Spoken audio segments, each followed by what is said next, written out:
Well students, welcome back in my class. मैं हूं राजेश शर्मा और आप देख रहे हैं मेरा channel study time by Rajesh Sharma. और आज के इस वीडियो में हम पिछली बातों को ही आगे बढ़ाएंगे और हम सॉल्व कर रहे हैं कक्षा 10 अंग्रेजी का question bank that has been designed by the education department of Rajasthan. और ये जो क्वेश्चन बैंक है ये आगामी परीक्षा में, बोर्ड की कक्षा 10 की परीक्षा में जिस तरह के क्वेश्चन आएंगे उसको आधार मान करके तैयार किया गया है। और इसमें प्रत्येक क्वेश्चन के ऊपर बहुत सारी एक्सरसाइज यहाँ पर दी गई है। तो हम इस क्वेश्चन बैंक को सॉल्व कर रहे हैं पिछले कुछ वीडियोस से, और आज हम सॉल्व करेंगे क्वेश्चन नंबर 12 to 15। यानी हम यहाँ पर 4 क्वेश्चन सॉल्व करेंगे। और ये जो 4 क्वेश्चन हैं ये एक पैसेज के ऊपर बेस्ड हैं। और ये जो पैसेज आपका आने वाला है ये एक अनसीन पैसेज है जिसको हम पढ़ेंगे और पढ़ करके नीचे दिए हुए क्वेश्चंस के यहाँ पर आंसर देंगे। तो इस तरह हम देख रहे हैं कि यहाँ पर ये 4 क्वेश्चंस हैं और प्रत्येक क्वेश्चन यहाँ पर 1 मार्क्स का है, यानी 4 क्वेश्चन है। तो डियर स्टूडेंट्स, हम ये कुछ पैसेज आज हल करेंगे और देखेंगे कि किस तरीके से हम पैसेज हल करें और किस तरह हम दिए हुए क्वेश्चंस के आंसर पैसेज में से छांट करके लिखेंगे।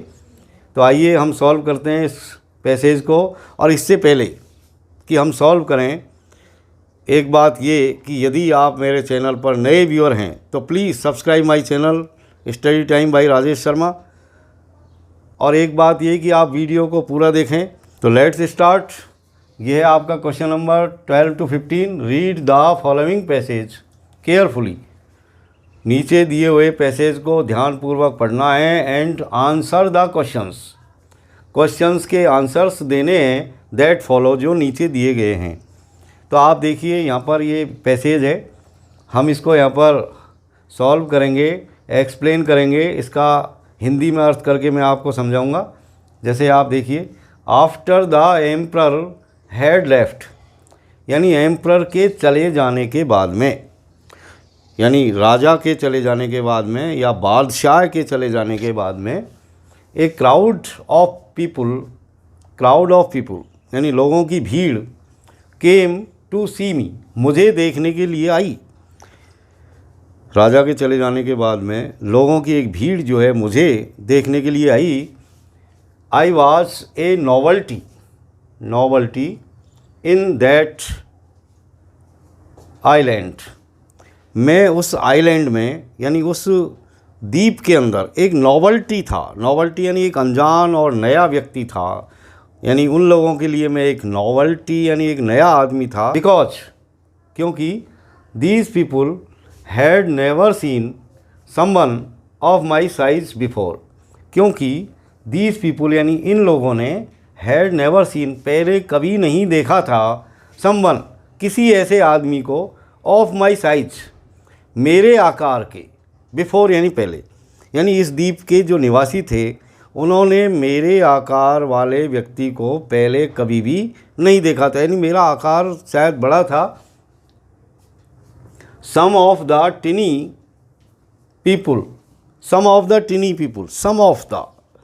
पीपुल यानी उन जो टिनी पीपुल थे उनमें से कुछ लोग, यानी जो छोटे जो बौने जो लोग थे, यानी जो बौने लोग थे उनमें से कुछ लोग, यानी उनमें से कुछ लोगों ने क्या किया, एम्ड एरोज एट मी, उन्होंने एम्ड यानी निशाना साधा, एरोज बाणों का, एट मी यानी मेरी तरफ निशाना साधा उन बौने लोगों ने तीर बाणों से। 1 एरो नियरली शॉट, और एक तीर तो नियरली लगभग, शॉट इनटू माय आई, लगभग मेरी आँखों में आकर के लगा, लगभग शायद मेरी आँख बच गई थी, लगभग आँख के आसपास कहीं लगा। These people were handed over to me, इन लोगों को छोड़ दिया गया था मेरे ऊपर, ओवर टू मी यानी मेरे हवाले कर दिया गया था, इन लोगों को मेरे हवाले कर दिया गया था। To punish as I pleased, दंड देने के लिए जैसा मैं चाहूँ, यानी ये जो टिनी पीपुल थे जो मेरी तरफ निशाना साध रहे थे, इन लोगों को शायद राजा ने मेरे हवाले कर दिया था कि मैं उनको जैसा भी चाहूँ वैसा दंड उनको दे सकूँ। प्लीज्ड एज आई प्लीज्ड, जैसा भी मैं चाहूँ, एज आई प्लीज्ड जैसा भी मैं चाहूँ। To give them a fright, उन लोगों को डराने के लिए, फ्राइट का मतलब डराना। To give them a fright यानी उनको थोड़ा सा डराने के लिए आई प्रीटेंडेड का मतलब होता है दिखावा करना। तो आई प्रीटेंडेड यानी मैंने दिखावा किया, जैसे कि I was to eat one of them, जैसे कि मैं उनमें से एक व्यक्ति को पकड़ करके खाने वाला था। यानी मैंने उनमें से शायद किसी एक व्यक्ति को पकड़ करके मैं इस तरह मेरे मुंह के पास लाया जैसे कि मैं उनमें से किसी एक को खाने वाला था। And I put the others in my pocket, और मैंने कुछ दूसरे लोगों को पकड़ा और मेरी जेबों के अंदर डाल लिया। माई पॉकेट्स यानी मेरी जो जेबें थी उनके अंदर मैंने उनमें से कुछ लोगों को पकड़ करके डाल दिया। अब आप सोच सकते हो कि उन लोग यानी बेबी लोग थे और उनको मैंने जेब में डाल दिया, एक को हाथ में पकड़ लिया। इसका मतलब शायद वो बहुत छोटे छोटे लोग थे, बौने बहुत ही छोटे। When I took out my pen knife, और उसके बाद में मैंने मेरा पेन नाइफ निकाला, यानी जेब में रखने वाला छोटा चाकू जिससे कलम छीली जाती है, जिसको हम कहते हैं कलम तराश, यानी कलम को तराशने वाला चाकू, यानी छोटा चाकू फोल्डेड जिसको जेब में रख लिया जाता है। दे वर टेरिफाइड, यानी जब मैंने वो छोटा सा चाकू निकाला, मेरे लिए छोटा था, शायद उनके लिए बहुत बड़ा हथियार था, तो दे वर टेरिफाइड, तो वो लोग जो थे वो उस पेन नाइफ को देख करके टेरिफाइड हो गए, मतलब डर गए, भयभीत हो गए। But I cut the cords of each of these tiny people, लेकिन मैंने इन ये जो छोटे छोटे लोग थे उनमें से प्रत्येक की ईच ऑफ दीज यानी प्रत्येक की कॉर्ड्स को, यानी जो वो रस्सियाँ उनके बंधी हुई थी, उन रस्सियों को मैंने उस चाकू से काट दिया, और काट करके शायद मैंने उनको आज़ाद कर दिया। And put them on the ground, और उनको मैंने उठा करके ज़मीन के ऊपर रख दिया। People bent the emperor who in return of my kindness to his people.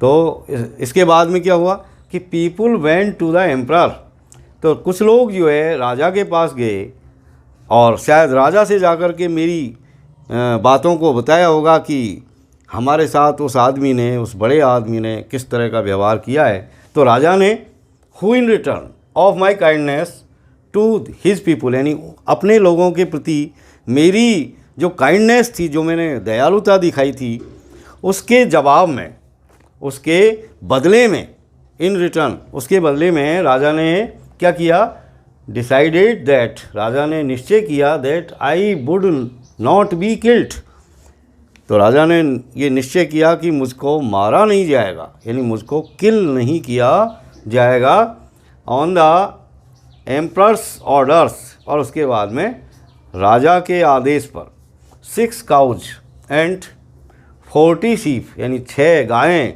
और 40 भेड़ें, were to be milked every day, हर रोज़ 6 गायें और 40 भेड़ों का दूध निकाला जाता था हर रोज़, to provide me with milk, जिससे कि मुझे दूध उपलब्ध हो सके। My clothes were to be made, मेरे कपड़े बनाए जाते थे बाई 300 टेलर्स, 300 दर्जियों के द्वारा। And I was to have 600 attendants to look after me, यानी मेरी देखभाल के लिए 600 व्यक्तियों को अटेंडेंट के रूप में लगाया जाने वाला था, यानी 600 आदमी मेरी सेवा में लगा दिए गए थे। I was to be taught the local language by 6 teachers, और 6 टीचर्स के द्वारा, यानी 6 टीचर्स नियुक्त किए गए मुझे वहाँ की लोकल लैंग्वेज सिखाने के लिए, वहाँ की स्थानीय भाषा सिखाने के लिए। जैसा कि हम देख रहे हैं कि ये जो पैसेज है ये एक अनसीन पैसेज है और लिलीपुट के निवासियों से लिया गया है। लिलीपुट के जो लोग हैं वो बहुत छोटे छोटे हैं। तो अब हम देखेंगे इसके ये क्वेश्चंस। तो ये देखिए आप क्वेश्चन नंबर 12 यहाँ पर, why did a crowd of people come to see the author, come to see the author, यानी ऑथर को देखने के लिए एक क्राउड ऑफ पीपुल यानी लोगों की भीड़ क्यों आई थी, यानी ऑथर को यानी लेखक को देखने के लिए लोगों की एक बहुत बड़ी भीड़ इकट्ठी क्यों हुई थी या क्यों आई थी। तो इसका आंसर आपको देना, क्यों आई थी, क्यों आई थी। A crowd of people came to see me. क्यों आई थी ये लोगों की भीड़? क्योंकि I was a novelty in that island because these people had never seen someone of my size before. क्यों आई थी? क्योंकि because these people had never seen someone of my size before. तो ये बिल्कुल इसका सटीक यहाँ पर आंसर है, क्योंकि इन लोगों ने मेरी साइज़ का आदमी पहले कभी नहीं देखा था, इसलिए लोगों की एक बड़ी भीड़ मुझे देखने के लिए आई। तो ये बिल्कुल इसका एकदम करेक्ट आंसर है, because these people had never seen someone of my size before. अब देखिए नेक्स्ट क्वेश्चन, और ये आपका question number 13। Where did the arrow shoot the speaker. यानी स्पीकर यानी वक्ता के किस जगह पर आकर के बाण लगा था, एरो कहाँ पर आकर के लगा था? तो जैसा कि हमने इसमें देखा कि कहाँ आकर के लगा उसके, यानी लगभग इनटू माई आइज, जैसा कि one arrow nearly shot into my eyes. इसको मैं यहाँ पर लिख देता हूँ अलग से। Where did the arrow shoot the speaker, तो the arrow nearly shot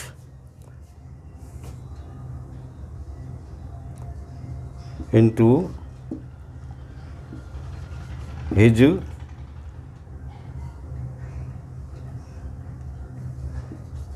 eye।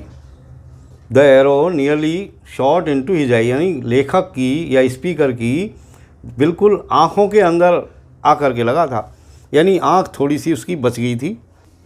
तो हम देखेंगे question number 14। How did the author frighten.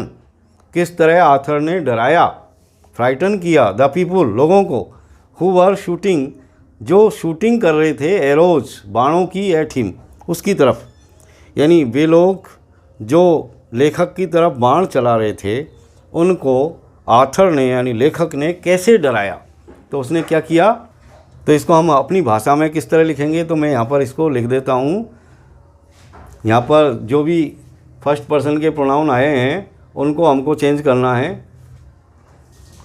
Third person में, तो थर्ड पर्सन में कर दो। यहाँ पर जैसे ये है to give them a fright, ये जो आई आया इसकी जगह हम लिख सकते हैं द आथर, या हम लिख सकते हैं ही, जैसे हमने यहाँ ही लिख दिया तो ये इस तरह हो गया। To give them a fright, he यहाँ पर किसके लिए आया, लेखक के लिए, तो ही प्रिटेंडेड, फिर ये दोबारा जो आई आया है उसको भी हम ही कर देते हैं। He pretended he was to eat one of them and, और फिर इसको भी आप ही कर दीजिए। And he put the others in, ये जो माया आया इसको हम यहाँ पर हिज कर देंगे, इन हिज पॉकेट, यानी उसने उनको डराने के लिए क्या किया कि उनमें से ऐसा दिखावा किया एक को पकड़ करके जैसे उसे खाने वाला है, और कुछ लोगों को उसने अपनी जेबों के अंदर ठूंस लिया। अब देखिए next question, question number 15। What did the emperor decide. Emperor ने किस चीज़ का निश्चय किया, तो the emperor decided, the emperor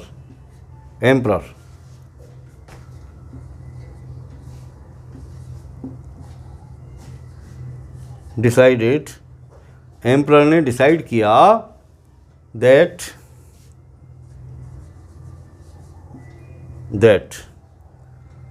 the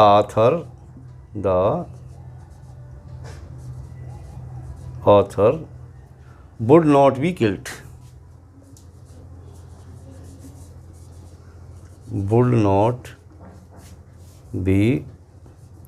यानी ऑथर ने ये डिसाइड, यानी एम्परर ने ये डिसाइड किया कि ऑथर को मारा नहीं जाएगा।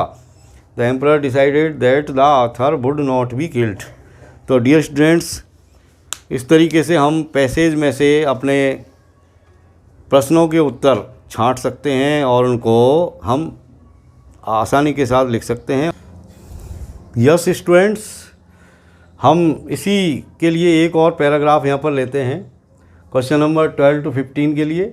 तो वन मोर पैराग्राफ हम सॉल्व करेंगे।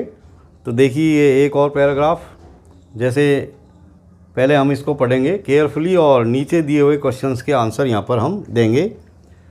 Once a king wanted to appoint, एक बार एक राजा वांटेड यानी चाहता था, टू अपॉइंट नियुक्त करना, एन ऑनेस्ट मैन एक ईमानदार आदमी, फॉर कलेक्टिंग इकट्ठा करने के लिए, द टैक्सेस टैक्स इकट्ठा करने के लिए, ऑफ हिज किंगडम अपने राज्य के लिए, यानी अपने राज्य के लिए टैक्स इकट्ठा करने के लिए एक बार एक राजा एक ईमानदार आदमी नियुक्त करना चाहता था।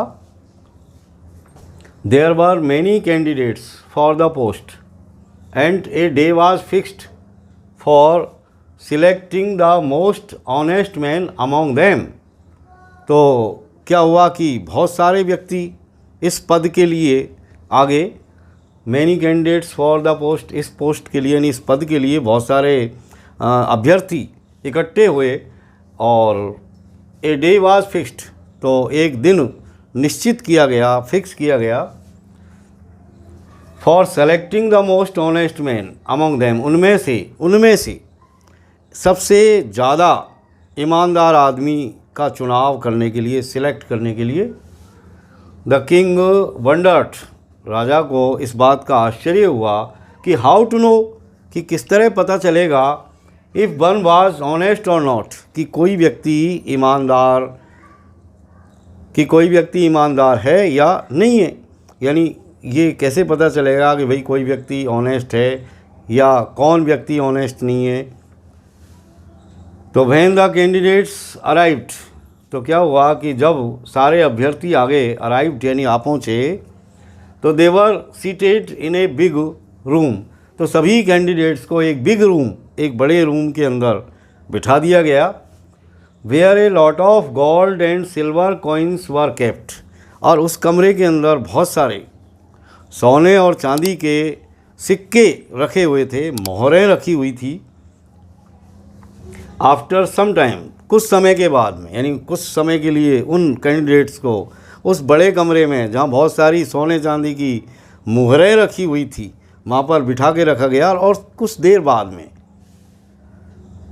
After some time, they were led to the presence of the king, उन सभी को राजा के सामने उपस्थित किया गया। एंड आस्क्ड टू डांस, और उन सभी से नाचने के लिए कहा गया, डांस करने के लिए कहा गया। Only one candidate obeyed while all others refused, तो हुआ ये कि उनमें से सिर्फ एक आदमी ने ही इस आज्ञा का पालन किया और बाकी सब लोगों ने रिफ्यूज़ कर दिया, मना कर दिया, टू डांस, नाचने के लिए। द मिनिस्टर डिक्लेयर्ड, तब मंत्री ने घोषणा की, दैट वन, कि वो आदमी, हु डांस्ड, जिसने नाचने के लिए, या वह आदमी जो नाचा था, was the only honest man, सिर्फ वही अकेला व्यक्ति ईमानदार था। The king wanted to know how dancing could prove him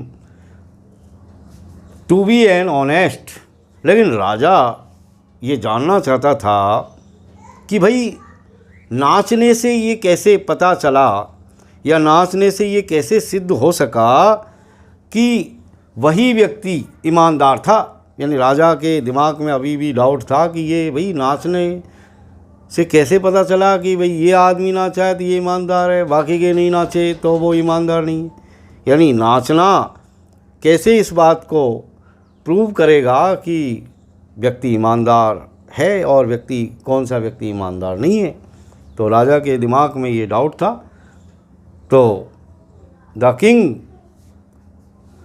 तो हुआ ये कि the minister compelled other candidates to show their pockets, तब राजा का जो मिनिस्टर था, जो मंत्री था, जिसने ये सारा इंतज़ाम किया था, उसने वो बाकी के जो लोग थे जिन्होंने नाचने से मना किया, उनको मजबूर किया उनकी जेब दिखाने के लिए, उनकी पॉकेट दिखाने के लिए मजबूर किया। Lo they were filled with the king's coins, और देखिए लो, तो जैसे ही उनको जेबें दिखाने के लिए मजबूर किया गया तो देखा कि उनकी जेबें जो है राजा के सिक्कों से भरी हुई थी, यानी वो सब चोर थे, सिक्के चुरा लिए उनने। द किंग नाउ अंडरस्टूड, अब राजा समझ गया था कि भाई दे हैड रिफ्यूज्ड, कि उन्होंने मना क्यों किया था, टू डांस, नाचने के लिए। राजा समझ गया कि यदि वो नाचते तो उछल कूद के कारण उनकी जेब में जो सिक्के भरे हुए थे वो बाहर आते। यानी राजा अब समझ गया कि इसीलिए इन लोगों ने नाचने से मना किया था। The king now understood why they had refused to dance, so the honest man was chosen and the others were jailed as thieves. तो इस पर ऑनेस्ट मैन का चुनाव कर लिया गया और बाकी के जो लोग थे उनको चोरों के रूप में जेल में डाल दिया गया। तो ये एक पैसेज हमने देखा यहाँ पर, ये अनसीन पैसेज है और ये क्वेश्चन नंबर 12 से 15 के लिए ये पैसेज आपके लिए आएगा, जो कि एक अनसीन पैसेज होगा। और इससे नीचे कुछ क्वेश्चंस आपके लिए हैं जो आपको इस पैसेज में से छांट करके लिखने हैं। अब भाई ऐसा है कि कभी कभी ऐसा होता है कि कोई क्वेश्चन जिसका जवाब हमको देना है उसकी मिलती जुलती लाइन हमको पैसेज में मिल जाती है और हम उसको हूबहू वैसे ही उतार देते हैं, हमारा आंसर हो जाता है। कभी कभी कुछ क्वेश्चंस ऐसे होते हैं जो उनसे कंसर्निंग कोई लाइन हमको पैसेज में नहीं मिलती, तो ऐसे प्रश्नों के जवाब हमको अपनी इंस्टिंक्ट से देने पड़ते हैं। तो अब हम देखेंगे question number 12, what kind of man did the king desire. Desire का मतलब हो इच्छा होना। तो राजा किस तरह का आदमी चाहता था, यानी राजा की इच्छा किस तरह के आदमी के लिए थी। तो एक ही शब्द में आपका आंसर यहाँ पर दिख रहा है। कैसा आदमी चाहता था राजा, आपके दिमाग में आ रहा है बिल्कुल कि भाई ऑनेस्ट आदमी चाहिए था उसको, तो बिल्कुल यही आंसर है, ऑनेस्ट मैन। अब हम क्वेश्चन में ही इसका आंसर देंगे, ये सीखिए आप। लाइन उतारने की बजाय इसमें हम ये देखेंगे कि हम किस तरह अपना आंसर बना सकते हैं। तो डियर स्टूडेंट्स, क्वेश्चन के अंदर तो क्या है, क्वेश्चन होता है और जब हम आंसर देते हैं तो क्वेश्चन वाले शब्दों को हटा देते हैं। क्वेश्चन वाले शब्द जो कर्ता से पहले लिखे रहते हैं, जैसे WH वर्ड और हेल्पिंग वर्ब। तो WH वर्ड और हेल्पिंग वर्ब को हम पहले नहीं लिखते, बल्कि उनके बाद में जो आपका सब्जेक्ट होता है उसको लिखते हैं और उसके बाद में हम क्रिया को ले जाते हैं। जैसे ये देखिए आप, what kind of man did the king desire, किस तरह का आदमी राजा चाहता था। तो यहाँ पर कर्ता कौन है, राजा। तो हम यहाँ राजा से शुरू कर देंगे, द किंग। तो ये द किंग, इसको मैं जैसे आगे लिख देता हूँ, द किंग। अब हम क्रिया लिखेंगे, जैसे डिजायर है यहाँ पर, तो डिजायर को ही हम लिख देंगे DESIRE, डिजायर। अब हम देख रहे हैं कि ये टेंस कौन सा है, तो इसमें डिड आ रहा है, ये पास्ट टेंस है। तो जो भी हमारी क्रिया होगी, जैसे हमारी क्रिया यहाँ पर डिजायर है, तो इसको हम पास्ट टेंस में ले आएंगे, यानी डी और लगा दिया हमने, ई तो पहले ही लगा हुआ है। तो द किंग डिजायर्ड, तो हो गया अपना काम, बिल्कुल आसान है। यानी राजा कैसा आदमी चाहता था, ऑनेस्ट मैन। तो अब सिर्फ आपको इतना लिखना है, the king desired an honest man, honest man. यानी जो आपके दिमाग में पहले से ही आंसर आ रहा था उसको हमने बिल्कुल तरीके से यहाँ पर लिख दिया है, एन ऑनेस्ट मैन। राजा कैसा आदमी चाहता था, एक ईमानदार आदमी चाहता था। क्या करने के लिए चाहता था ये नहीं पूछा गया है, इसलिए आपको ये लिखने की ज़रूरत नहीं है कि for collecting the taxes of his kingdom, कि राज्य में टैक्स उगाने के लिए, इकट्ठा करने के लिए। तो ऐसा पूछा नहीं गया हमसे, ऐसा नहीं पूछा गया तो वो हम नहीं लिखेंगे। अब देखिए next question, question number 13, Y did the minister compel the candidates for dancing. यानी मिनिस्टर ने क्यों कंपेल किया, मजबूर किया कैंडिडेट्स को, अभ्यर्थियों को, फॉर डांसिंग, नाचने के लिए। यानी मिनिस्टर ने उन अभ्यर्थियों को, उन कैंडिडेट्स को डांसिंग के लिए क्यों कंपेल किया। अब आप सोचिए क्यों कंपेल किया, कि इसलिए कंपेल किया, आप बताइए। चलो मैं बता देता हूँ आपको। इसलिए कंपेल किया कि यदि वो नाचते तो उन्होंने जो सिक्के चुराए और जो जेबों में रखे हुए थे वो नाचने के कारण ज़मीन पर आ जाते, गिर जाते। इसलिए शायद मिनिस्टर ने उन कैंडिडेट्स को नाचने के लिए मजबूर किया था। इसी में से हम आंसर लिखेंगे कि ये जो क्वेश्चन वाले शब्द हैं इनको हम नहीं लिखेंगे, वाई डिड को सिर्फ ये यहाँ से हम लिखेंगे the minister compel the candidates for dancing. The minister compelled the candidates for dancing. अब हम इसको थोड़ा आगे बढ़ा देंगे, यानी मिनिस्टर ने मजबूर किया कैंडिडेट्स को फॉर डांसिंग, नाचने के लिए। क्यों मजबूर किया? कि if they had not steel the king's coins. इसलिए मजबूर किया उसने, मिनिस्टर ने, कैंडिडेट्स को नाचने के लिए कि क्या उन्होंने, यानी उन लोगों ने, उन कैंडिडेट्स ने राजा के सिक्के तो नहीं चुराए थे, क्योंकि वो नाचते तो जेबों में भरे हुए सिक्के बाहर आ जाते। अब देखिए next question, why did the only one candidate accept to dance. सिर्फ एक व्यक्ति ने ही डांस स्वीकार क्यों किया? तो यहाँ पर भी हम इसी तरह लिखेंगे द ओनली वन कैंडिडेट। इसको मैं यहाँ पर लिख देता हूँ the only one candidate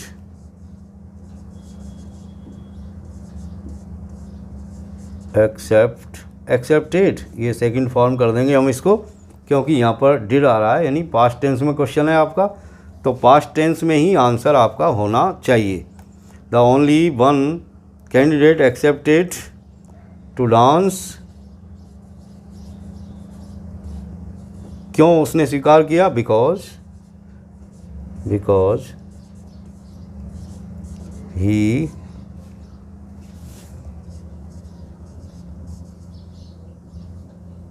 had not steal the king's coins। क्योंकि उसने राजा के सिक्के नहीं चुराए थे, इसलिए उसको किसी तरह का भय नहीं था नाचने पर सिक्के गिरने का, क्योंकि थे ही नहीं उसकी जेब में।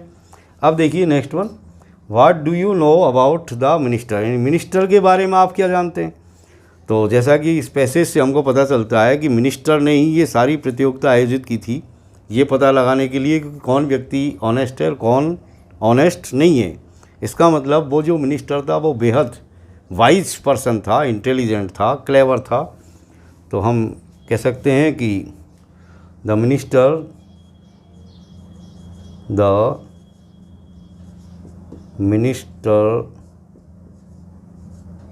Was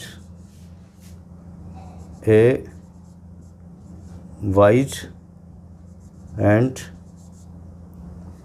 clever